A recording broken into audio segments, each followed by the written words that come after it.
Imagine that each morning when you wake up, you're smiling and looking forward to your day, knowing that you're happy even while dealing with grief and loss. The Grief and Happiness podcast inspires, comforts, and supports you with each new episode. For more support, check out the Grief and Happiness Handbook and cards. I welcome you to listen to this podcast and discover endless possibilities for your life. Aloha. I'm so happy that you're here today for the Grief and Happiness podcast. I've got a very special guest who wrote a really incredible book, true story, personal experience. It's really amazing. And I know that you're going to want to hear from her and read her book too. So this is Jessica Fein, and she's the author of Breathtaking. Thank you so much for having me here today. Oh, I'm thrilled too. Can you tell us a little bit about you and then about your book, please? Sure. So yes, my book, Breathtaking, is my memoir that came out this past May. And it is the story of making, loving, and losing family. It begins with a very unexpected path that my husband and I took to becoming parents. We thought we would build a family the conventional way. And when that did not turn out to be our path, 5 years later, we found ourselves in Guatemala, where we adopted 3 babies. And we thought the tough part was over. Little did we know that the bliss we were feeling was about to be rocked profoundly. When our middle child, our daughter Dalia, was 5, she was diagnosed with an ultra-rare degenerative disease called MERRF syndrome. It's a mitochondrial disease. And this story is about really my transformation of feeling like, okay, I, as the parent, as the mother, will personally cure her incurable disease. And note that I am neither a scientist nor a researcher, nor did I have any idea what mitochondria were. But, that's what we do. We feel we'll fix it, right? We're so used to kissing the boo-boo and making it go away. Well, this was not going to be the path. And my daughter ended up getting quite sick when she was 9 years old. So she was diagnosed at 5, but our world didn't really unravel until she was 9 when she caught a cold. And the cold became pneumonia, and she became intubated and lost a lot of functionality, her ability to walk, her ability to talk, to eat, to breathe without a ventilator. So from age 9 to 17, she passed away 2 years ago, 1 week after her 17th birthday. We had a life that looked absolutely nothing like the life we had imagined. And it was an extreme case, but it is a story that so many of us experience. Our lives don't look like what we had planned. We don't have the control. And what we needed to do was to figure out how, in the context of this deep tragedy, we could also give our children a life of joy and meaning. Wow. The book is truly profound. So much of what happened was a surprise when it would happen, because you really didn't have any way of knowing. You might have been able to research and find out what somebody else had gone through to a certain extent, but that wasn't your case. Each thing was unique, and you didn't know when you woke up in the morning what was going to happen that day through the whole journey.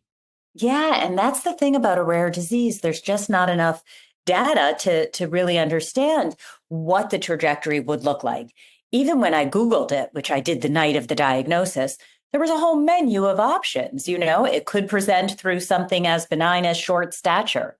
Then there was a litany of all the different things it could be, ending, of course, with premature death, but many, many, many things. And I was all about fine with the short stature, but it went on and on. And a degenerative disease is really an insidious thing, because what happens for people who haven't experienced it up close is you watch the person you love lose slowly, bit by bit, their functionality, until the point really for the last 2 years of my daughter's life, she was not able to move at all.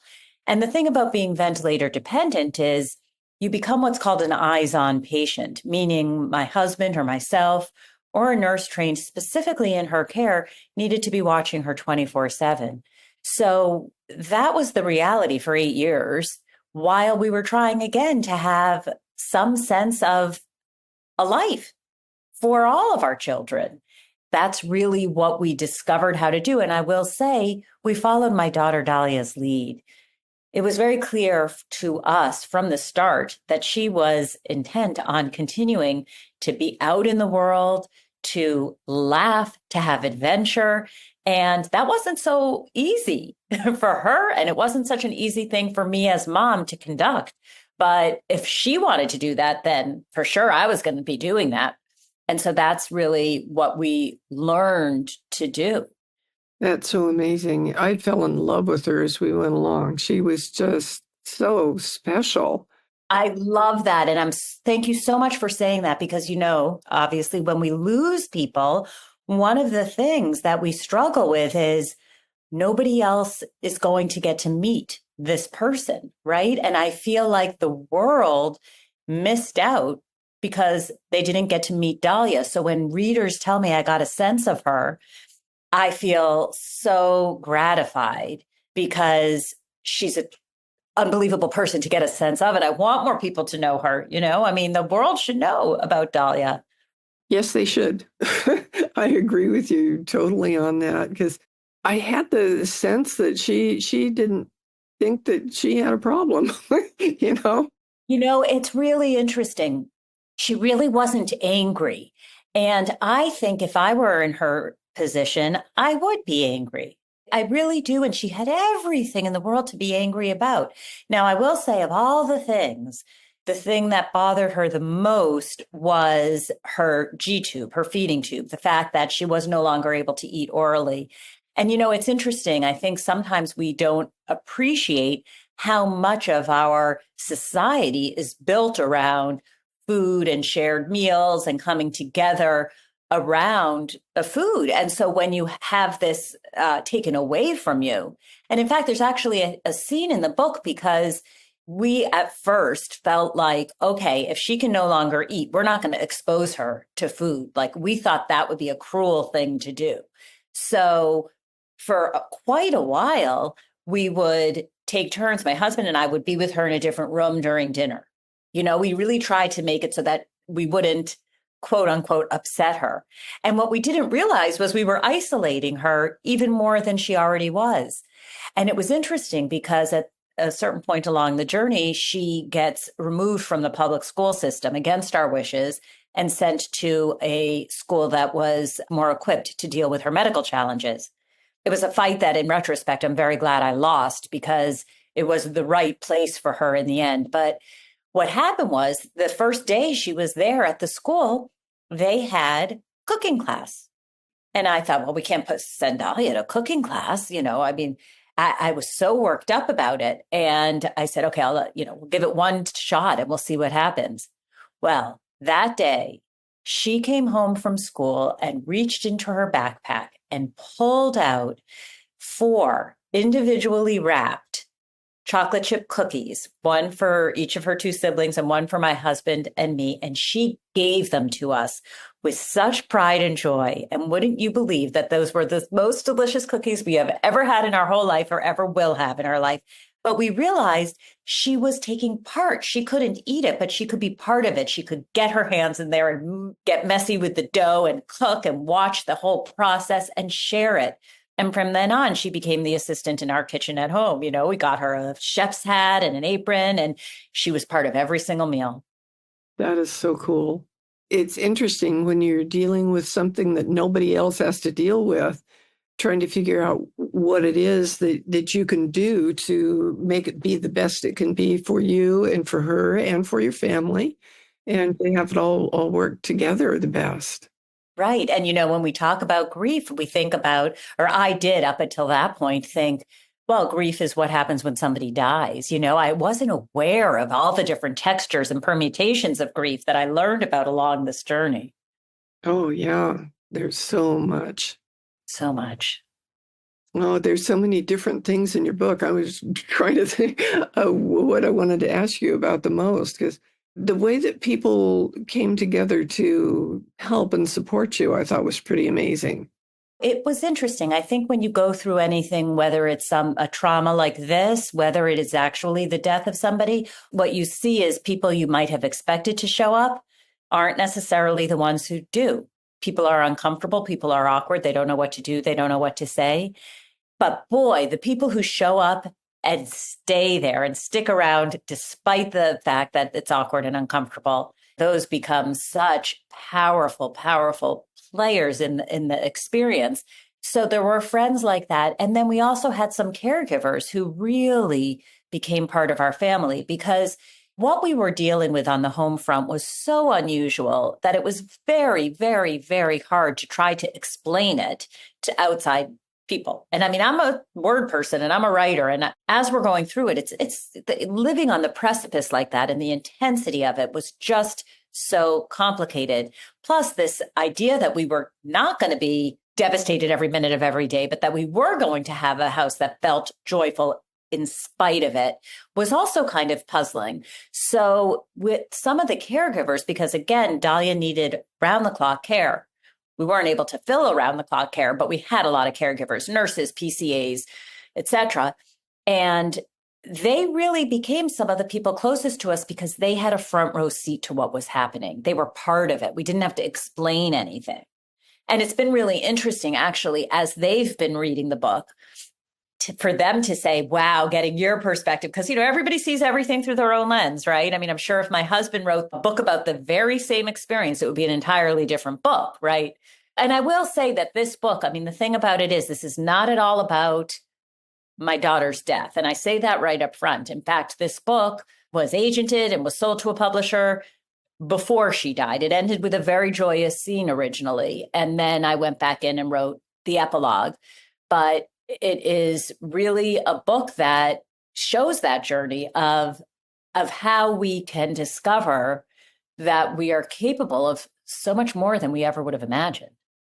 Yeah, that was really something. I was thinking of you with just sleep in general. I know my husband was on peritoneal dialysis, which meant he got it at night at home, which meant that I had to set it up for him. I had to monitor it. I had to make sure it ran through the night. And I didn't get as much sleep. I could sleep, probably more than you, but still, your whole life changes around simple things like being able to sleep. Oh, yeah. I mean, sleep. No, didn't sleep for a decade. And it's funny because, now I am really trying to, I still don't sleep at night. Like, I think that ship sailed. My body's like, what? Night? That's not for sleeping, But I'm really trying to lean into this whole idea of napping. Boy, that's delightful. And, sometimes I feel like, oh, I shouldn't be napping. It's such a waste of time. And it feels so indulgent. And then I'm like, okay, now I got a lot of sleep to make up for. I'm going to be napping. Oh, that's so bright. You need to pay attention to that sort of thing. If your body says, let's go take a nap, saying yes is important. And I think back to the years before kids, all those years where we were trying to make a family. And even before that, I never napped. And I look back at it now and I wasn't particularly, I didn't sleep a ton. But now I'm like, I could have slept. Oh, it was so much missed time when I could have been sleeping. Wow. That was one of the big things that I was really concerned about as I read the book. And it could be just the way that you wrote, but it sounded like you were just doing fine. And I'm sure that it wasn't always just fine, that it really was a challenge. Yeah. And, I mean, there were things, first of all, my husband and I both worked through full time through this entire period. That was something that people questioned. And I write about that in the book. For me, that was a real sense of normalcy, being able to continue in the job that I had been in before. In fact, before any of our kids were adopted, I was in the same job for 26 years. I recently left that, but that was important for me to feel like there was something stable that I understood, a job I knew how to do because I never knew what was happening at home. That job was confusing. So I feel like having that was important. But to your to your point of you seemed fine. I was rocked by loss earlier on, and the book starts with the death of my sister, who died suddenly when I was 27 and she was 30. We were best friends, and I had been on the phone with her earlier that day. It came out of nowhere. That loss really changed the way I saw the world. And every loss that came after that, and there's been a tremendous amount of loss, I've seen through the altered lens that happened when my sister died. And in the book, I say I had been living in a bubble before that. Everything was a little hunky dory. My sister's death punctured the bubble. And then I saw things through that puncture, not through the hazy sheen of the bubble. And so when you have had as much loss as I have, they all become intertwined. All the tentacles kind of grow into each other. And so it's hard for me to think about any one loss in isolation. But I will say that I have figured out how to integrate the losses. They are not something I will ever or would ever want to or expect to, quote unquote, get over. That would be ludicrous. My people and the losses of them are a part of who I am. And that is how I carry on now. I love that. I love how you say to integrate your losses. Because I think so many times the people who have real challenges is because they can't figure that out or they haven't figured that out yet. Yeah. I carry my people with me, so, I think about that in a visual way almost, but because I have lost, two sisters and parents, etc., and ultimately, what is commonly thought of as the worst thing that can ever happen, losing a child, I feel like I want the world to know them, as we were saying earlier. I want to share their stories. They're a part of me. I would never want to feel like, oh, I don't really think about them anymore. Like that, I can't imagine that. So I'm okay with the grief part of it because that's a testament to them, to what I had with them. And I'm really lucky. I had a lot of really amazing love stories throughout my life. It's so beautiful with me and loss that people have this perception of how they think you should behave in your loss. Oh, do you want to go there? Because boy, I have a lot of feelings about that, but that's right. And what we do is we do a number on ourselves because we feel like we're quote unquote not doing loss right. And that can be either side of the coin. What do you mean? You're not sad enough. You went out and somebody caught you laughing or smiling. How could you do that? You're grieving, right? And then there's people who say, why are you still grieving? It's been 2 years. You shouldn't be grieving. So there's no winning. First of all, we don't let ourselves win because we make ourselves feel guilty. We're so good at that. But people really do have expectations. And I will say it's not only that every person is different and every person grieves differently, but what I learned with that first major loss with my sister, and what really surprised me was people with whom I shared the same relationship with my person. So let's say my other sister, we both lost our sister. We both lost the same person. It was an entirely different loss for both of us. And so it is individual to the nth degree, even when it's the same person. Look, you take two parents who lose a child and they're going to experience it totally differently. Yes, always. And we don't think that. I know I had a miscarriage halfway through my first pregnancy. I couldn't understand why my husband just went on with life like nothing happened. And it was maybe a year later before we had a conversation about that wasn't the way it was happening for him at all, that he was trying to protect me. Oh, isn't that so interesting? We make these assumptions. We think one thing and we think we've got the story so straight. And then we realize, no, that wasn't what was happening at all. And I had that experience. And I write about this in my book where my husband and I were putting on this strong front for the other kids. We thought, oh, we didn't want them to be carrying any more than they already were by the fact that everything about their lives had been altered. So we put on a real strong front. And my eldest came to us one night and said, something's wrong with me. I'm so angry and I'm so scared and I'm so sad and I pray and I pray and I pray and nothing changes and you're fine. Just like you're saying, you thought your husband was fine. And I thought, oh my goodness, did we do our child a disservice because we did not let our child see how broken we were. And so then the assumption is something must be wrong with me, right? And that wasn't the case. We had been trying to shield, to protect. And it's one of the things that I do actually try to make a point of speaking about as much as I can right now, because it is something that I learned so much from and continues to guide me just in general about showing more vulnerability to my children. And I think that was a real change for me.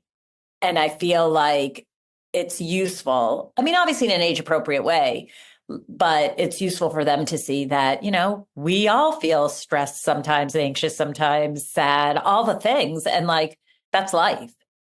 Yeah.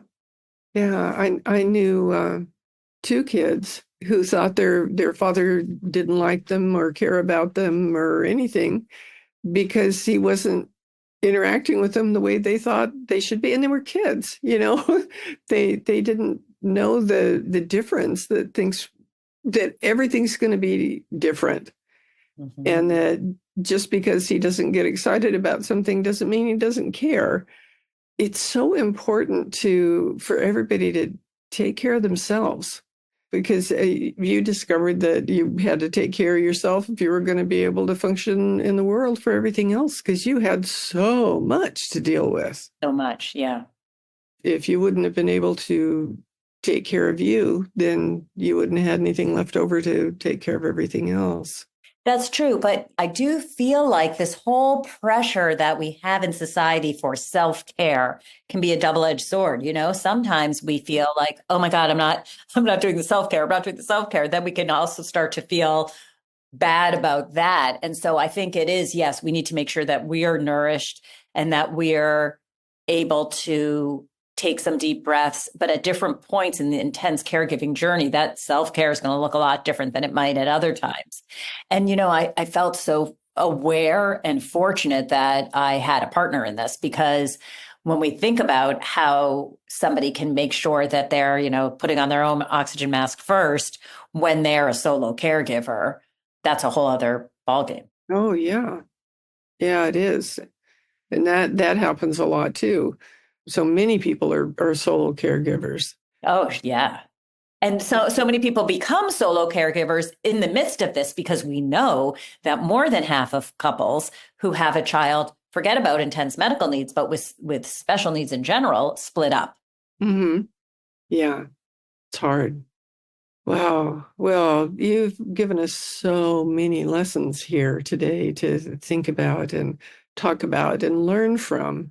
One of the reasons I love doing this podcast is we can listen to each other and go, oh, I could do better, or be relieved that somebody else had a feeling like I had, that I wasn't the only one, because that happens a lot. I love the sharing of stories for that reason. And whether that's through podcast, whether that's through memoir. And, one of the things that I think is so interesting is the more specific we are when we're telling about our stories, the more other people can relate to them, the more universal they become, which seems backwards, but that's how I have found that it works anyway. Oh, yeah. And it's really good, because if they don't have the details, then you can't reach into them and gain from them as much. I love how you've written a whole big memoir. That's one of the reasons that I work with people, to have them write. I'm not a counselor or anything, but I have people write during grief, and it's so therapeutic. It helps them so much. They discover so much, and it's a very personal thing. So I think it's really, really important to write, to deal with grief. You didn't have to be going to publish it, but you can explore what you're experiencing and maybe what you'd like to do that you hadn't thought about doing, and all that sort of thing. Nobody ever has to see it, right? You could just write it for yourself. Or other kinds of art. I mean, I find that creativity and grief go really well together. And that doesn't have to be writing For me, it is, but some people have another family member who likes to just get her hands in the clay and just, can be hours and hours doing ceramics. And I happen to find that particularly stressful. I tried to do ceramics and it wasn't my thing. But my point is, art in general, creativity in general, letting that kind of energy out can be a very useful thing when you're going through grief. I totally agree with you there. I really, really encourage people to do that. And I think it's interesting what you said about ceramics, because when I started doing ceramics, a friend and I went to a class at the college together. We found out that the community could go to the class. And so we started out on the wheel, and I thought, I'm never going to be able to do this. It didn't matter how, I eventually got to the point where there were some things that were sort of symmetrical and worked a little bit, but not a whole lot. But I discovered that I could do ceramic sculpting that I love, and I had no idea that I could do that. Having my hands in the clay and creating what you could create with that was magical for me. I was just so shocked. I especially like to do faces and heads, because stuff that would come out was just absolutely amazing. And I really, really love to do that. So, and that also led me to drawing, which I thought that I couldn't do. But I thought, if these heads are coming out when I'm painting, I wonder what's going to happen when I draw. And I had my whole life convinced myself that I could not draw. And I've got That's how I am. I've convinced myself of the same thing. So, well, you might be surprised, because I might be, but I will tell you, I have played enough Pictionary that I think there are plenty of people who agree with me. It's not my birthday. That's funny. Well, thank you so much for being my guest today. It's such an inspirational conversation. You told us so much, and I'm sure you're going to touch people deeply with your story and with your book. It's a beautiful book.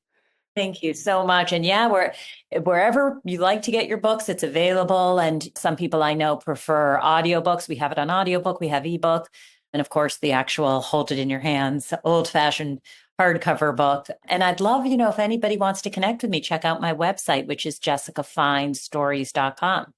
F like Frank, EIN, jessicafeinstories.com. But I post there what I'm up to, my writing, my own podcast, and all other kinds of interesting things.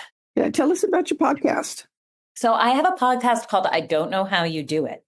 I interview people who find themselves on the receiving end of that statement for whatever reason. And for many, many, many years, there would not be a day that went by where somebody didn't say to me, I don't know how you do it.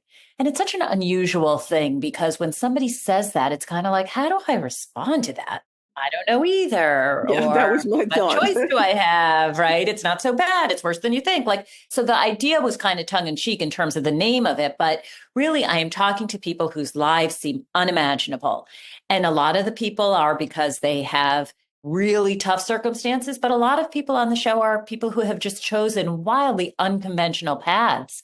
And for that reason, people say, I don't know how you do it. So each week I talk to somebody else and hear a story that is unimaginable from the outside. Wow, that just sounds fascinating. I'm going to have to listen to that one. Oh, please do. Please do. Sounds great.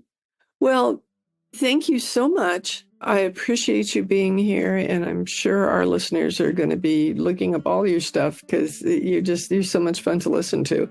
And to my listeners, thank you so much for listening today, and we'll see you again next week. Aloha. Do you want more comfort and support and happiness? Join the Grief and Happiness Alliance at our free gatherings on Zoom every Sunday. Visit my website at griefandhappiness.com and read my books, The Grief and Happiness Handbook, and get your set of the beautiful Grief and Happiness cards. Be sure to subscribe to our podcast, rate it, review it, and binge listen to all of our episodes. I can't wait to welcome you back to another episode of the Grief and Happiness Podcast.